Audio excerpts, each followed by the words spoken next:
तो हेलो दोस्तों, मैं आज आया हूँ आपके साथ में एक नई कहानी के साथ में, जो एक लड़के के ऊपर है जो बिलोंग करता है एक मिडिल क्लास से।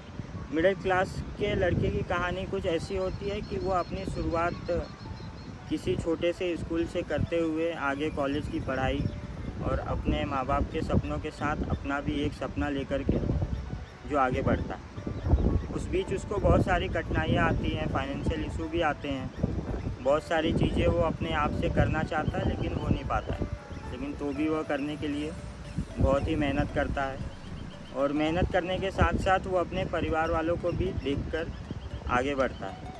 तो मैं आज आपके साथ में वही सब चीज़ों को डिस्कस करना चाहता हूँ, तो इसके ऊपर हम बात करेंगे। उसके पहले मैं आपको बता दूँ कि मेरा नाम अभिषेक सिंह है और आप देख रहे हैं द रियलिटी टॉक। तो शुरुआत कुछ इस तरह से होती है एक मिडिल क्लास लड़के की कि उनके परिवार वाले किसी अच्छे से स्कूल में देख कर के उनका एडमिशन कराते हैं। वह एडमिशन होने के साथ साथ उनको हमेशा से मोटिवेट करते हैं कि आप अच्छे से पढ़ाई कर लो और आगे की जर्नी आपकी अच्छी हो जाएगी। लेकिन जब वो जर्नी शुरुआत होती है तो उनको किसी चीज़ की तकलीफ़ नहीं होती। जैसे कि अगर कोई भी लड़का अगर अपनी पढ़ाई की शुरुआत करता है तो उसमें उसको कुछ पता नहीं होता, जैसे कि उसको क्या करना है क्या नहीं करना है। लेकिन वो अपने फैमिली वालों के गाइडेंस के हिसाब से वो अपनी पढ़ाई की शुरुआत करता है किसी भी एक स्कूल में, और वह स्कूल के धीरे धीरे आगे की पढ़ाई करते हुए जब बढ़ता है आगे, तो जब एक समय आता है जहाँ पर हमारा स्कूल जो है 8, 9, 10 तक पहुँचता है। 8, 9, 10 में जब हम पहुँचते हैं तो वहाँ पे हमको पढ़ाई के साथ साथ हमें फाइनेंशियल भी बहुत ज़्यादा स्ट्रॉन्ग होना होता है। लेकिन कुछ मिडिल क्लास होते हैं जो ये सब चीज़ें नहीं कर पाते हैं। जैसे अगर अपनी पढ़ाई के साथ अगर उनके पास फाइनेंशियल ना हो तो वह बीच में अपने पढ़ाई को छोड़ देते हैं। कुछ प्रॉब्लम के वजह से वो अपनी पढ़ाई छोड़ करके कहीं और भटक जाते हैं, कहीं कुछ काम करने लगते हैं। वह काम करने के साथ साथ सोचते हैं कि मैं पढ़ लूँगा, लेकिन उस समय उनका जो दिमाग होता है वो एक तरफ नहीं होता। जैसे कि अगर आप किसी भी चीज़ की शुरुआत किए हो, जब हम बाल अवस्था में रहते हैं तो हमें अगर काम करने की नौबत आ गई है और अगर हम काम करते हुए पढ़ाई कर रहे हैं तो वह चीज़ें डबल माइंडसेट हो जाती है। और जब हम नया नया काम करते हैं, नए नए पैसे मिलते हैं हमें, तो वो चीज़ों के ऊपर भी हमारा ध्यान भटक जाता है। तो ध्यान भटक जाना मतलब कि हमें अपने लक्ष्य के जो हमने सोचा था वो चीज़ें नहीं हो पाएंगी। लेकिन तो भी इसको एक समय के बाद में वह हासिल करते हुए, अगर बीच में उसका 1-2 साल पढ़ाई छूट भी गया, लेकिन उसने चाहा कि मुझे अपनी पढ़ाई करनी है और वह सब चीज़ों को लेकर के पढ़ाई शुरुआत करता है। 9वीं 10वीं की पढ़ाई बहुत ही टफ़ होती है अगर आपके आगे की कॉलेज की जर्नी को आसान करना है तो उसमें कैसा होता है कि हम अपने ऊपर तो पढ़ाई कर ही ले, लेकिन उस समय हमको गाइडेंस की बहुत ज़्यादा ज़रूरत होती है। गाइडेंस मतलब कि हमें अगर कहीं ट्यूशन लगाना है उसमें भी फाइनेंशियल सपोर्ट चाहिए।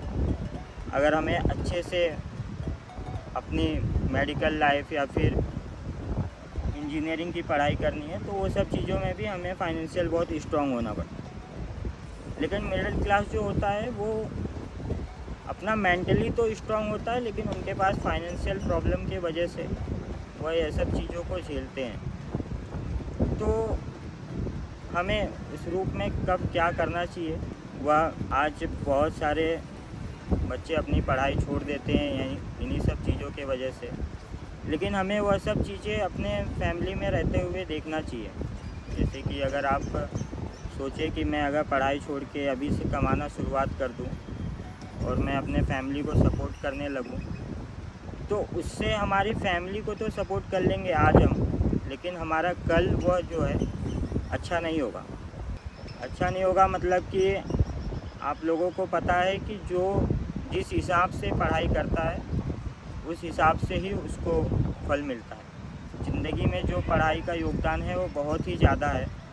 तो उन चीज़ों को आप लोग समझ करके अपने साथ चलिए और एक लड़का अपने किरदार को इसी तरह निभाते हुए आगे बढ़ता है। और उसमें जब उसको पता चलता है कि नहीं, मुझे पढ़ाई बहुत ही ज़रूरी है, तब वो कॉलेज में किसी में नाम लिखाता है। लेकिन वहाँ पर भी वो सोचता है कि मैं किसी काम को करते हुए फिर कॉलेज की पढ़ाई करूँ। तो यह सब चीज़ें की मुश्किलें, फिर घर का प्रेशर, उसको बहुत सारे निर्णय जो हैं वो अकेले लेने पड़ते हैं। तो वह समय जो होता है, आपको एज अ फैमिली उसको सपोर्ट करना चाहिए कि वो क्या कर सकता है, क्या नहीं कर सकता है। क्योंकि हम मिडिल क्लास वाले भी होते हैं ना, तो उनको कैसा होता है कि अगर पैसे आने लगे तो हाँ, लड़का अच्छा है, कमा रहा है, वो कुछ कर लेगा अपने से। लेकिन वो आज तो कर रहा है, लेकिन आज से जब वो 5 साल बाद अपने आप को देखेगा कि मैंने क्या किया, क्या नहीं किया, उसको याद आएगा कि हाँ, मुझे पढ़ लेना चाहिए था। अगर मैं वो पढ़ाई कर लिया होता, आज यह चीज़ें मुझे नहीं झेलनी पड़ती। तो पढ़ाई के साथ साथ काम करना बहुत ही मुश्किल होता है। किसी भी चीज़ को लेकर के हम अगर अपनी तरफ से कॉन्फिडेंस भी है कि नहीं, हम कर सकते हैं, तो लेकिन वो जो है कॉन्फिडेंस लेवल एक समय पे कम हो जाता है। जैसे कि घर की परिस्थिति अगर सही नहीं है और तो भी वह चीज़ें अपने आप से करना चाह रहा है वो, तो उसके लिए उसको बहुत सी मेहनतें करनी पड़ती है। अच्छा, अगर पढ़ाई आपने नहीं किया है तो आपको कोई भी छोटा मोटा काम मिलता है, जैसे कि कहीं दुकान में शॉपकीपर मिल जाएगा, या फिर आपको कहीं ऐसे नॉर्मली काम मिलेंगे। जो शुरुआत होती है बच्चों की, जो 9th 10th 11th में रहते हैं, वो ज़्यादातर आपने देखा होगा कि वह सब कैटरेस का काम ज़्यादा करते हैं, क्योंकि उनको वहाँ पर अच्छा लगता है, दोस्त होते हैं, उनके साथ में रहना, प्लस एक टाइम लिमिट होती है, उसमें काम करते हुए अपना और थोड़े पैसे भी मिल जाते हैं। लेकिन ये सब चीज़ें तभी तक अच्छी हैं जब तक कि हमें पैसे कमा पा रहे हैं उससे। लेकिन अगर हमें कुछ अच्छा करना होता है तो वह चीज़ें हम तब अच्छी कर पाते हैं जब हम उस योग्य बने।